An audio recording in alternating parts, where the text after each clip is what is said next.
स्वागत है आपका अपने YouTube channel study with Sujeet पर। मैं हूँ आपका दोस्त सुजीत। आज हम लोग बात करेंगे क्लास 10th के हिंदी के गद्य खंड के दूसरे अध्याय जिसका नाम है 20 के दांत। क्या नाम है? 20 के दांत।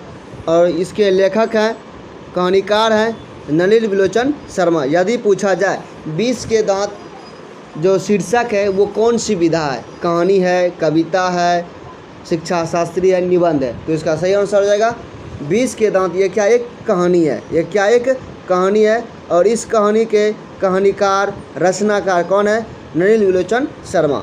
तो चलते हैं हम इसके कुछ बिंदुओं की मदद से इसके जीवनी के बारे में देखते हैं। पहला पॉइंट है, नलिन विलोचन शर्मा का जन्म 18 फरवरी 1916 ईस्वी में पटना के बदरघाट में हुआ था। कहाँ हुआ था? यदि पूछा जाए नलिन विलोचन शर्मा का जन्म कब और कहाँ हुआ था तो याद रखिएगा, नलिन विलोचन शर्मा का जन्म 18 फरवरी कब? 18 फरवरी 1916 ईस्वी में पटना में हुआ था। कहाँ हुआ था?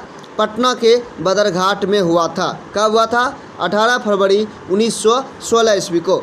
अगला बिंदु है, कहता वे जन्मना भोजपुरी भाषी थे। वे जन्मजात भोजपुरी भाषी थे। कहने का मतलब उनके माता पिता क्या बोलते थे? भोजपुरी बोलते थे। और उनका जब जन्म हुआ उनके परिवार में के लोगों की जो बोलचाल थी वो भोजपुरी भाषा थी। अगला पॉइंट है, वह दर्शन संस्कृत के प्रख्यात विद्वान महीमहोपाध्याय। कौन? महीमहोपाध्याय पंडित रामावतार शर्मा के ज्येष्ठ पुत्र थे। ज्येष्ठ मतलब होता सबसे बड़ा। कहता उनके पिता कौन थे? उनके पिता फिलोसफी दर्शन शास्त्र, उनके पिता फिलोसफी दर्शन शास्त्र और संस्कृत के प्रख्यात विद्वान महीमहोपाध्याय पंडित रामावतार शर्मा के ज्येष्ठ पुत्र थे। कौन? नलिन विलोचन शर्मा। अगला है, उनकी स्कूल की पढ़ाई पटना के कॉलेजिएट स्कूल में भी। उनके स्कूल की पढ़ाई कहाँ हुई? पटना के कॉलेजिएट स्कूल में भी। और पटना विश्वविद्यालय से, कहाँ से? पटना विश्वविद्यालय से उन्होंने संस्कृत और हिंदी में एमए किया। यदि पूछा जाए नलिन विलोचन शर्मा जी ने किस विश्वविद्यालय से संस्कृत और हिंदी में एमए किया तो इसका आंसर हो जाएगा पटना विश्वविद्यालय से। कहाँ से? पटना विश्वविद्यालय से उन्होंने संस्कृत और हिंदी में एमए किया। यदि पूछा जाए एमए क्या होता है, एमए का फुल फॉर्म क्या होता है? एमए का फुल फॉर्म होता है मास्टर ऑफ आर्ट, होता है master of art.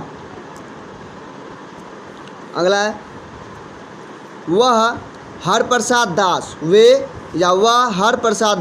Jain college आरा, रांची विश्वविद्यालय और अंत में पटना विश्वविद्यालय के प्राध्यापक रहे। क्या रहे? सबसे पहले वे हरप्रसाद दास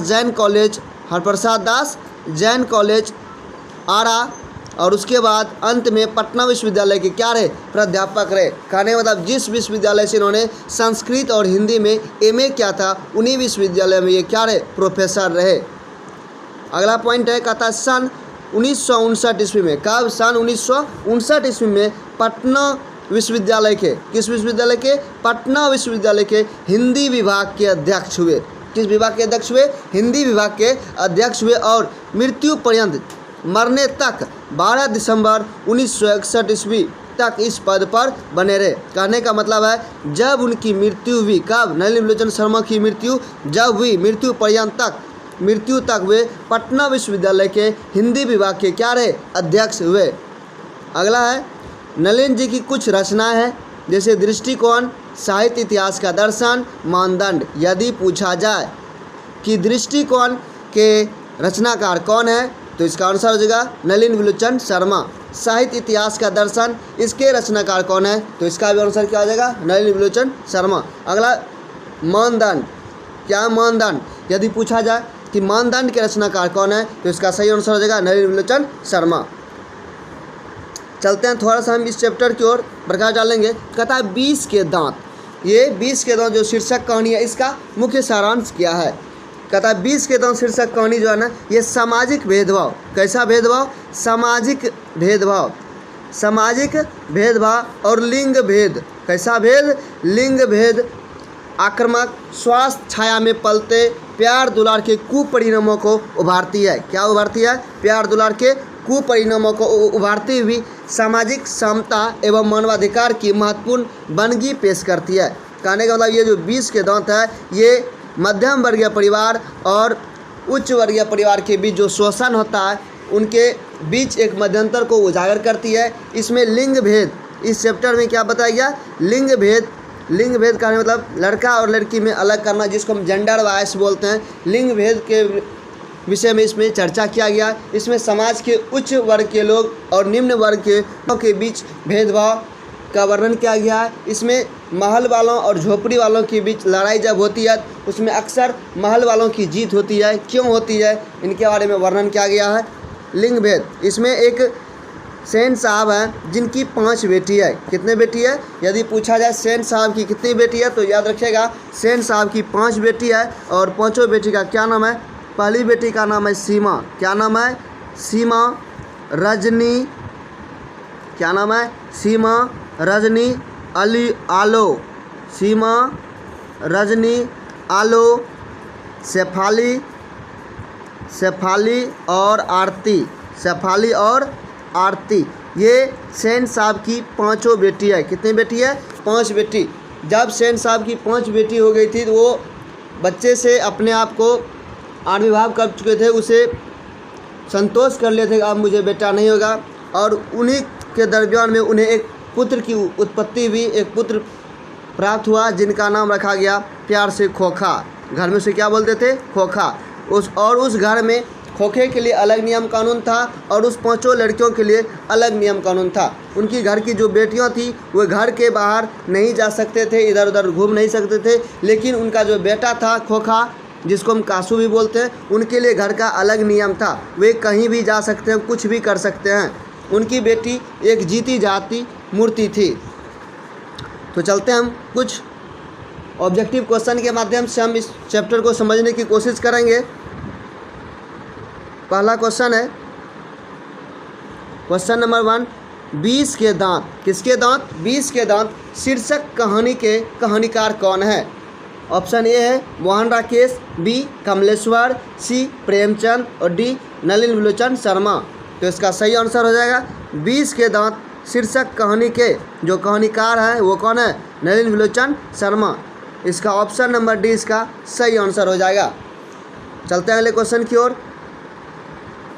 अगला क्वेश्चन है क्वेश्चन नंबर 2, गिरधर लाल कौन है। ए कासू का पिता, बी मदन का पिता, सी शौपाली का पिता और डी रजनी का पिता। तो याद रखिएगा इसका सही आंसर हो जाएगा गिरधर लाल कौन है, मदन के पिता। कौन है, मदन के पिता। मदन के पिता का क्या नाम है, गिरधर लाल। ऑप्शन नंबर 20 का सही आंसर हो जाएगा। यदि पूछा जाए कि गिरधर लाल किसके फैक्ट्री में काम करते थे तो याद रखिएगा गिरधर लाल सेन साहब के फैक्ट्री में काम करते थे। और वो किस पद पे थे, तो वो कलर किरानी के पद पे थे। अगला क्वेश्चन है क्वेश्चन नंबर 3, खोखा किसको कहते हैं। ए किसू को, बी कुसु को, सी कासू को और डी केसु को। तो याद रखिएगा खोखा कासू को कहा जाता है। क्या कहा जाता है, खोखा कासू को कहा जाता है। ऑप्शन नंबर सी इसका राइट आंसर होगा। चलते हैं अगले क्वेश्चन की ओर। अगला क्वेश्चन है क्वेश्चन नंबर 4, सेन साहब अपने पुत्र को क्या बनाना चाहते थे। तो याद रखिएगा ऑप्शन नंबर ए है बिजनेसमैन या इंजीनियर, बी वकील, सी प्रोफेसर, डी डॉक्टर।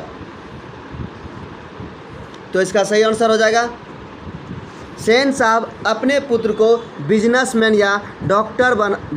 या इंजीनियर बनाना चाहते थे। ऑप्शन नंबर ए इसका सही हो जाएगा। चलते हैं अगले क्वेश्चन की ओर।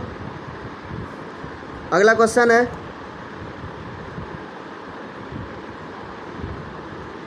क्वेश्चन नंबर 5, मदन की उम्र क्या है। ए 5-6 साल, बी 7-8 साल, सी 3-4 साल और डी 9-10 साल। तो याद रखिएगा यदि पूछा जाए मदन की उम्र क्या है तो याद रखिएगा मदन की उम्र क्या है, 5-6 साल। क्या है, 5-6 साल। ऑप्शन नंबर ए इसका सही आंसर हो जाएगा। चलते हैं अगले क्वेश्चन की ओर। अगला क्वेश्चन है क्वेश्चन नंबर 6, कासू मदन के साथ किस खेल में शरीक होना चाहता था? ए फुटबॉल के खेल में, बी हॉकी के खेल में, सी बैडमिंटन के खेल में और डी लट्टू के खेल में। किसके खेल में? लट्टू के खेल में। लट्टू के खेल में। तो याद रखिएगा, कासू मदन के साथ लट्टू के खेल में खेलने के लिए शरीक होना चाहता था। ऑप्शन नंबर डी इसका सही आंसर हो जाएगा। कासू मदन के साथ लट्टू के खेल में शरीक होना चाहता था और मदन और उनके साथियों ने कासू को खेलने से मना कर दिया, जिस कारण मदन और कासू में क्या हो गई? लड़ाई हो गई। और लड़ाई होने के दौरान मदन ने कासू के 2 दांत तोड़ डाले। चलते हैं अगले क्वेश्चन की ओर। अगला क्वेश्चन है क्वेश्चन नंबर 7 ने कासू के कितने दांत तोड़ डाले? Option number A 3, B A, C 2, D 4। तो इसका सही आंसर हो जाएगा, मदन ने कासू के 2 दांत तोड़ डाले। क्यों तोड़ डाले? क्योंकि कासू मदन के साथ लट्टू के खेल में शरीक होना चाहता था और मदन कासू को उसमें शरीक होना नहीं देना चाह रहे थे। इसी कारण दोनों में लड़ाई हो गई और लड़ाई के उपरांत मदन ने कासू के 2 दांत तोड़ डाले। चलते हैं अगले क्वेश्चन की ओर। अगला क्वेश्चन है क्वेश्चन नंबर 8, गिरधर लाल किस फैक्ट्री में किरानी था? ए मुखर्जी साहब की फैक्ट्री में, बी सिंह साहब की फैक्ट्री में, सी पत्रकार महोदय की फैक्ट्री में और डी सेन साहब की फैक्ट्री में। तो इसका सही आंसर हो जाएगा, गिरधर लाल सेन साहब की फैक्ट्री में किरानी का काम करते थे। ऑप्शन नंबर डी इसका सही आंसर हो जाएगा। चलते हैं अगले क्वेश्चन की ओर। अगला क्वेश्चन है क्वेश्चन नंबर 9, सेन साहब किसके व्यंग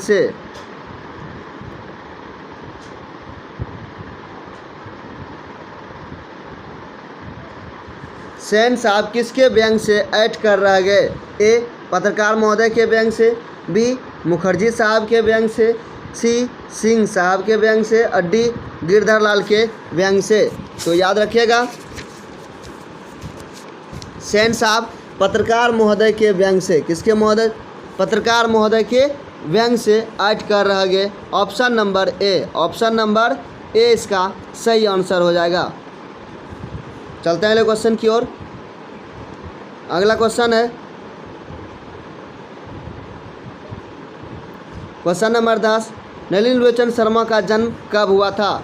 ए 14 फरवरी 1915, बी 18 फरवरी 1916, सी 22 मार्च 1917, डी 24 अप्रैल 1915। तो याद रखिएगा, नलिन लोचन शर्मा का जन्म कब हुआ था? 18 फरवरी 1916 ईस्वी को। कहाँ हुआ था? पटना के बदरघाट में। कहाँ हुआ था? पटना के बदरघाट में। पटना के बदरघाट में। यदि पूछा जाए नलिन लोचन शर्मा का जन्म कब हुआ था? 18 फरवरी 1916 ईस्वी को। कहाँ हुआ था? पटना के बदरघाट में। ऑप्शन नंबर 20 का सही आंसर हो जाएगा। चलते हैं अगले क्वेश्चन की ओर। अगला क्वेश्चन है, नलिन लोचन शर्मा का जन्म कहाँ हुआ था? ए गांधी घाट पटना, बी कृष्णा घाट पटना, सी बदरघाट पटना, डी रानी घाट पटना। तो याद रखिएगा, नलिन लोचन शर्मा का जन्म बदरघाट पटना में हुआ था। ऑप्शन नंबर सी इसका सही आंसर हो जाएगा। चलते हैं अगले क्वेश्चन की ओर। अगला क्वेश्चन है क्वेश्चन नंबर 12, नलिन लोचन शर्मा के पिताजी का क्या नाम था? ए पंडित रमावतार शर्मा, बी पंडित कृष्ण अवतार शर्मा, सी पंडित मृत्युंजय शर्मा, डी पंडित दशावतार शर्मा। तो इसका सही आंसर हो जाएगा, नलिन लोचन शर्मा के पिताजी का क्या नाम था? पंडित रमावतार शर्मा। ऑप्शन नंबर ए इसका सही आंसर हो जाएगा। यदि पूछा जाए पंडित रमावतार शर्मा किस विषय के विद्वान थे? तो याद रखिएगा, दर्शन शास्त्र और संस्कृत के ये क्या थे? बहुत बड़े विद्वान थे। चलते हैं अगले क्वेश्चन की ओर। अगला क्वेश्चन है क्वेश्चन नंबर 13, नलिन विलोचन शर्मा की माता जी का क्या नाम था? Option number A Padmavati Sharma, B Kalavati Sharma, C Ratnavati Sharma, D Indravati Sharma. तो याद रखिएगा, नलिन विलोचन शर्मा की माता जी का क्या नाम था? Ratnavati Sharma. Option number C इसका सही आंसर हो जाएगा। यदि इसके पिताजी का नाम पूछा जाए तो याद रखिएगा पंडित रमावतार शर्मा। अगला क्वेश्चन है क्वेश्चन नंबर 14, दृष्टिकोण किन की रचना है? ए रमावतार शर्मा की, बी नलिन विलोचन शर्मा की, सी मोहन राकेश की और डी प्रेमचंद की। तो इसका सही आंसर हो जाएगा दृष्टिकोण किसकी रचना है? नलिन विलोचन शर्मा की। ऑप्शन नंबर बी इसका सही आंसर हो जाएगा।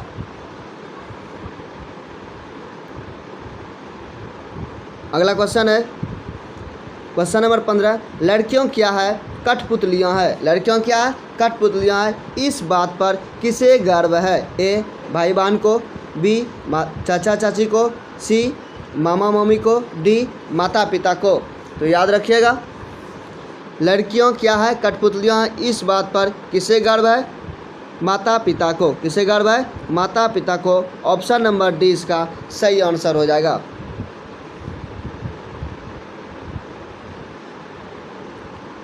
अगला क्वेश्चन है क्वेश्चन नंबर 16, मोटर कार को किससे खतरा हो सकता है? ए कासू से, बी मदन से, सी खोखा से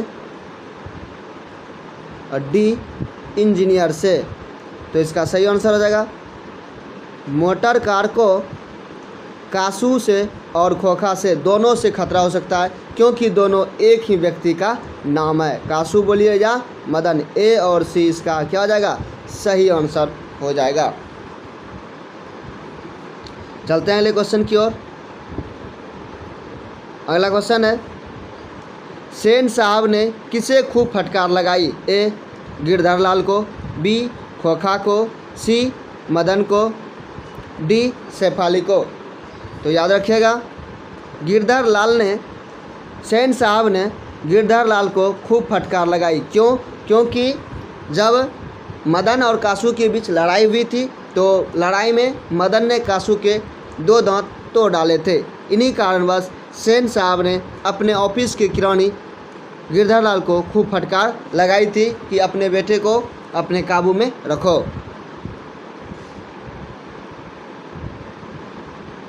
अगला क्वेश्चन है, कौवा की जमात में शामिल होने के लिए कौन ललक गया? ए कबूतर, बी हंस, सी बत्तख, डी मछली।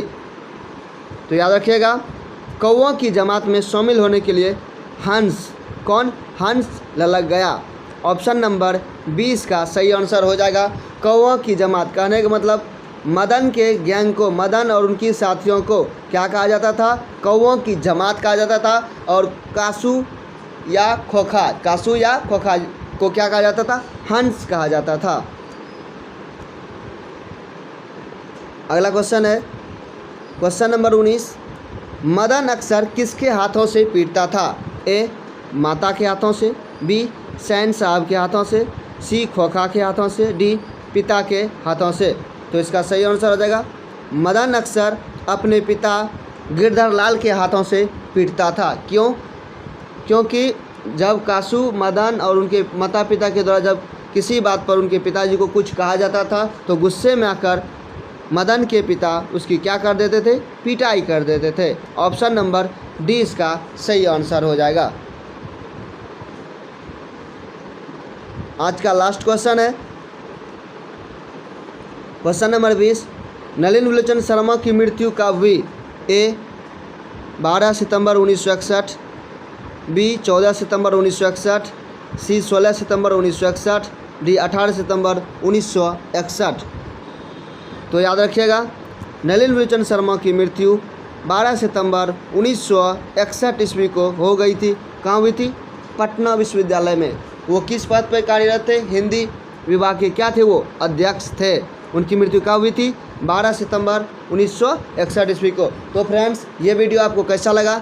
यदि वीडियो अच्छी लगी हो तो वीडियो को लाइक, सब्सक्राइब और शेयर जरूर करना। मिलते हैं नेक्स्ट वीडियो में, तब तक के लिए धन्यवाद।